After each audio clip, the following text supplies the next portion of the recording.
Zatvorte na chvíľu oči. Zhlboka sa nadýchnite. Predstavte si tú nekonečnú zamatovú tmu nad vašou hlavou. Tisíce trblietavých bodiek, ktoré zdobia nočnú oblohu, nás odjakživa volajú k sebe. Sme objavitelia. Máme to v krvi. Snívame o tom, že jedného dňa opustíme našu slnečnú sústavu a vydáme sa ku hviezdam. Ale vesmír je tichý. A predovšetkým, vesmír je neúprosný. Dnes sa vydáme na cestu, ktorá môže trochu bolieť, no prinesie vám hlboký, uvoľňujúci pokoj. Spoločne odhalíme jednu veľkú ilúziu. Pochopíme, prečo hviezdy, na ktoré sa práve pozeráte, zostanú pre ľudí navždy nedosiahnuteľné. Aj pre ľuda nás ďalekej budúcnosti. Uvoľnite sa. Naša cesta do reality práve začína. Celé 10 ročia nás vedecko-fantastické filmy učili veriť v zázraky. Ukazovali nám lode, ktoré skáču hyperpriestorom, odvážnych astronautov, ktorí zaspia v kryogenických komorách a prebudia sa na druhom konci galaxie. Naučili sme sa veriť, že obmedzenia sú len technickým problémom, že stačí len trochu viac času, trochu viac vedy a vesmír bude náš. Ale pravda je oveľa chladnejšia. Fyzikálne zákony nie sú len odporúčania, ktoré môžeme s lepšou technológiou obísť. Sú to absolútne hranice reality. Naša Zem je malý, krehký ostrov života uprostred oceánu ničoty, ktorý je taký obrovský, že si to náš mozog nedokáže ani len predstaviť. Aby sme pochopili, prečo nikde neodletíme k iným slnkám, musíme najprv pochopiť skutočnú mieru tejto kozmickej priepasti. Predstavte si vzdialenosť. Nie stovky kilometrov, nie milióny. Predstavte si priestor taký obrovský, že svetlo, najrýchlejšia vec v existencii, ním letí celé roky. Sonda Voyager 1, náš najvzdialenejší posol, letí vesmírom už 10 ročia rýchlosťou desiatok tisíc kilometrov za hodinu. A predsa, ak by mierila k našej najbližšej hviezde, trvalo by jej to desiatky tisíc rokov. To je priepasť, ktorá nás delí od prvého kroku. Našim najbližším susedom je Proxima Centauri. Znie to blízko však? Slovo najbližší v nás evokuje pocit dosiahnuteľnosti. Ale tento sused je vzdialený vyše 4 svetelné roky. Aby sme to vizualizovali, predstavte si, že Zem je zrnko piesku. Slnko je pomaranč vo vzdialenosti niekoľkých krokov. Proxima Centauri by v tejto mierke bola ďalší pomaranč, ale vzdialený tisíce kilometrov od vás. Medzi nimi nie je nič, len prázdnota. Tu narážame na prvú železnú oponu fyziky, rýchlosť svetla. Často si myslíme, že ak postavíme lepší motor, poletíme rýchlejšie. Ale Albert Einstein nám ukázal niečo iné. Rýchlosť svetla nie je len technický limit, je to samotná textúra priestoru a času. Ako sa približujete k tejto rýchlosti, váš čas sa spomaľuje a vaša hmotnosť rastie. Rast do nekonečna. Predstavme si mýtus, ktorý radi sledujeme vo filmoch. Loď zrýchli na 90% rýchlosti svetla. V realite by na takéto zrýchlenie hoci len malej lode bolo potrebné množstvo energie, ktoré prevyšuje celosvetovú produkciu energie za stovky rokov. Nie je to otázka lepšieho paliva, je to otázka základnej matematiky nášho vesmíru. Na pohyb hmoty je potrebná energia a exponenciálny rast tohto dopytu nás pevne drží na mieste. Ale poďme ďalej. Čo ak by sme mali neobmedzený zdroj energie? Čo ak by sme skrotili antihmotu? Znie to ako dokonalé riešenie. Antihmota pri kontakte s hmotou uvoľní 100% energiu, no jej výroba a uskladnenie vyžadujú viac energie, než kedy získame späť. Je to ako snažiť sa naplniť deravé jazero kvapkami rosy. Dokonca aj s fiktívnym antihmotovým pohonom by cesta k inej hviezde trvala celé ľudské generácie. A tu prichádza na rad tichý, neviditeľný zabijak, vesmírny prach. Vznášate sa v tme, cítite bezpečne? Ale pri zlomkoch rýchlosti svetla sa aj to najmenšie zrnko piesku stáva zbraňou hromadného ničenia. Pri relativistických rýchlostiach by zrážka so zrnkom prachu mala silu atómovej bomby. Vaša nádherná medzihviezdna loď by sa zmenila na oblak žeravej plazmy skôr, než by ste vôbec stihli žmurknúť. Ako by sme sa predtým chránili? V sci-fi vidíme energetické štíty, knetodetore sa rozžiaria pri náraze. Realita je však drsná. Potrebovali by sme štíty z masívneho materiálu, napríklad metre hrubého ľadu alebo kovu. Ale pamätáte si na problém s hmotnosťou? Čím ťažšia loď, tým viac energie potrebujete na jej rozhýbanie. Je to začarovaný kruh, z ktorého nie je úniku. Fyzika nám jednoducho nedovolí vziať si so sebou dostatočnú ochranu. Zanechajme na chvíľu fyziku a pozrime sa na naše vlastné tela. Sme deti Zeme. Vyvinuli sme sa pod ochranou magnetického poľa a hrubej atmosféry. Tam vonku, v hlbokom vesmíre, vládne radiácia. Kozmické lúče, prúdy vysokoenergetických častíc, ktoré neustále križujú galaxiu. Bez ochrany Zeme by tieto častice pomaly, ale isto ničili našu DNA. Spôsobovali by mutácie a choroby. Možno si hovoríte, že naši astronauti chodia do vesmíru a prežijú. Áno, ale Medzinárodná vesmírna stanica je stále pod ochranným dážnikom Zeme. Ako náhle tento bezpečný prístav opustíme na 10 ročia, vystavíme sa žiareniu, na ktoré naše telá nie sú stavané. Voda by mohla slúžiť ako štít, ale opäť sa vraciame k váhe. Sme príliš krehkí na to, aby sme prežili hnev holého vesmíru. Ďalším mýtom, ktorý musíme rozbiť, je kryospánok. Umelý spánok na dlhé roky. Vidíme to neustále. Hrdina leží v modrom svetle, kým loď letí storočia. Krásna predstava.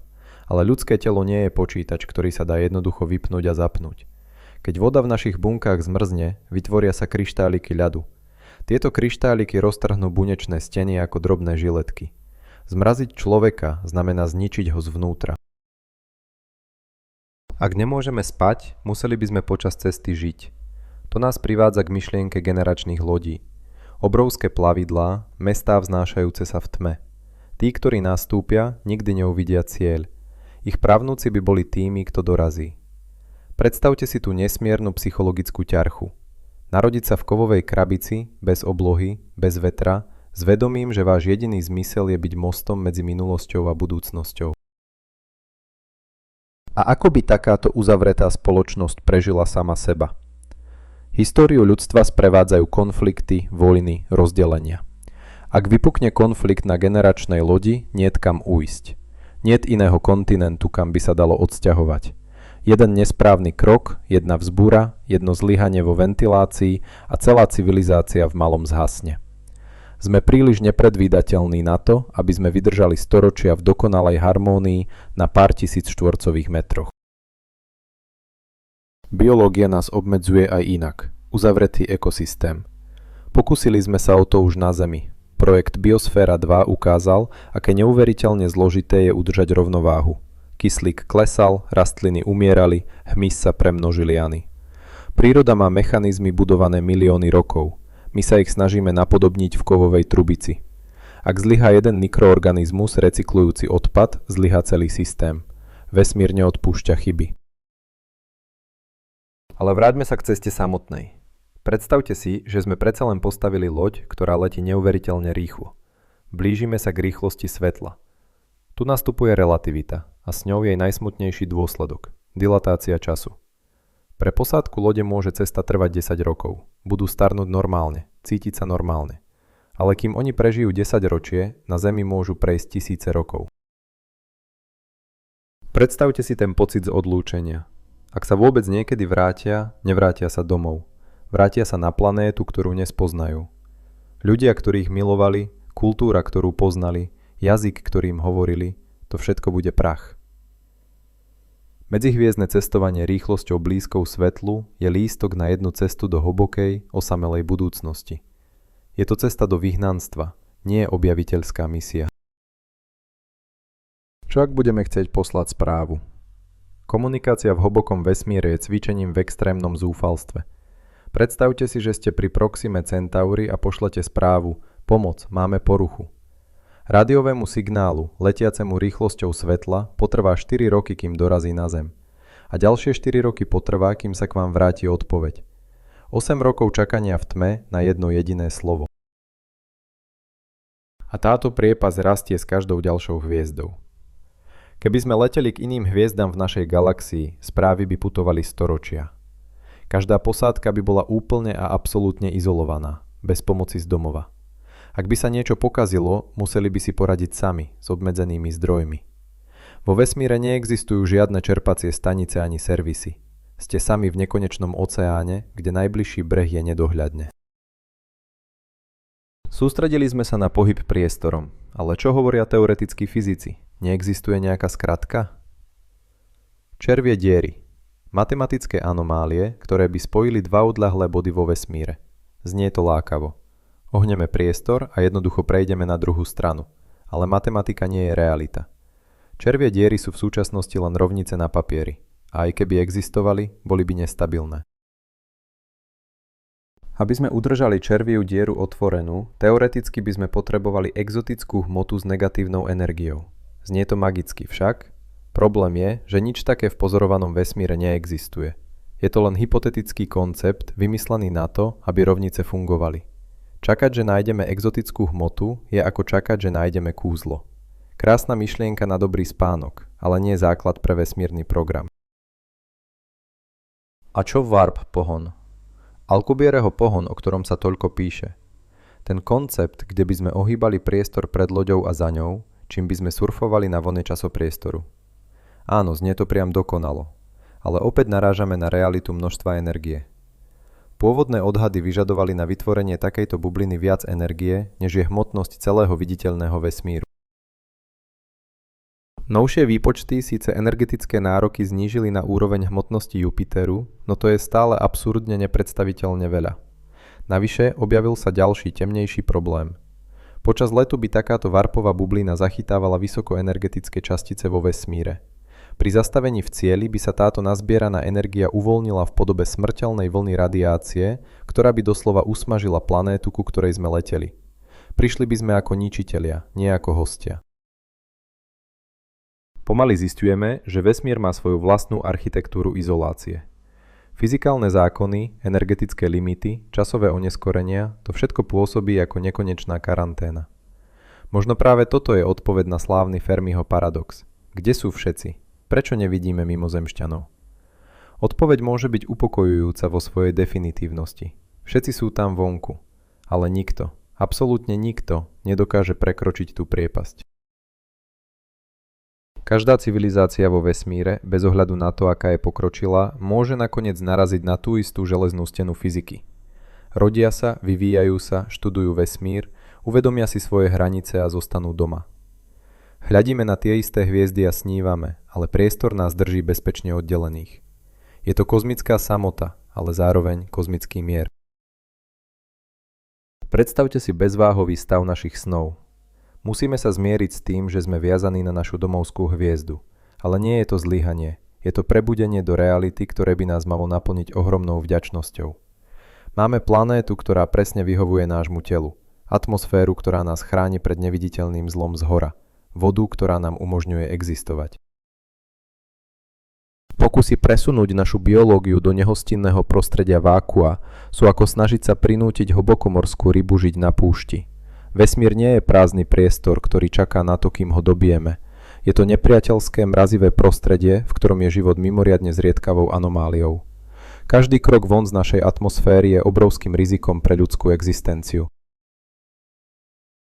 Naše sondy a teleskopy budú naďalej cestovať a skúmať za nás. Budeme vidieť ďalej, spoznávať zloženie vzdialených atmosfér a možno jedného dňa zachytíme signál. Ale naše telá ostanú tu. Zem nie je len našou kolískou, z ktorej raz vyrastieme, ako hovoril slávny vizionár. Zem je našou loďou, našou jedinou loďou v tomto oceáne. Pozrite sa znova na nočnú oblohu, aj keď len vo svojej mysli. Tie hviezdy nie sú destinácie. Sú to majáky svetla v hlbokej noci. Sú tam, aby sme sa na ne pozerali, aby nás inšpirovali k vytváraniu umenia, matematiky a filozofie. Nepotrebujeme k ním letieť, aby sme pochopili ich krásu. Tak ako nemusíme vlastniť západ slnka, aby sme ho mohli obdivovať.